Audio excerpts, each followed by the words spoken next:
emergency.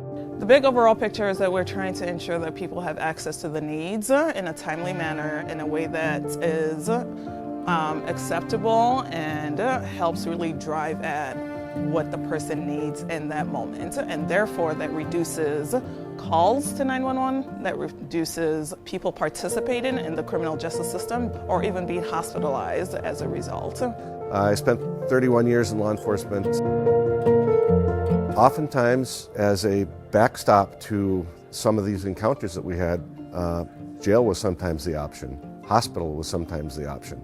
And what we're trying to do with this program is to get people the needs that they immediately need, the most tailored response to the community member, so we don't use those systems.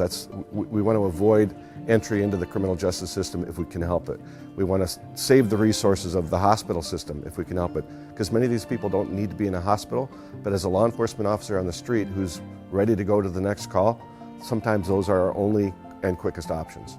Most of our phone calls have to do with mental health or substance use concerns, but there's also a lot of other issues that people have that come with those concerns, like housing, family relationships. What we know is that people call what they know, so they're calling a number they know, they need help right here and right now. We want to make sure that they're not turned away and that they can get the right help however they want to, and that we can really engage and start to connect with folks and make sure that we're helping support them as they need to be. Officers are trained in some of these mental health things to a level, but to have an expert, somebody that's a licensed social worker or a social worker that can problem solve in a given situation, get particular resources to a person more immediately, it's really helpful for officers on the street.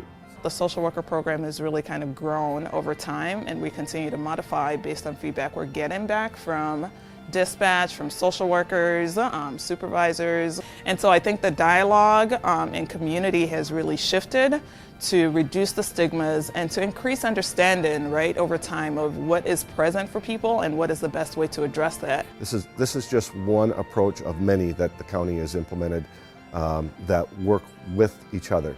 And social workers are involved at every level. We have embedded social workers in most of the police departments in Hennepin County, and we'll have all of police departments who have access to an embedded social worker by the end of this year.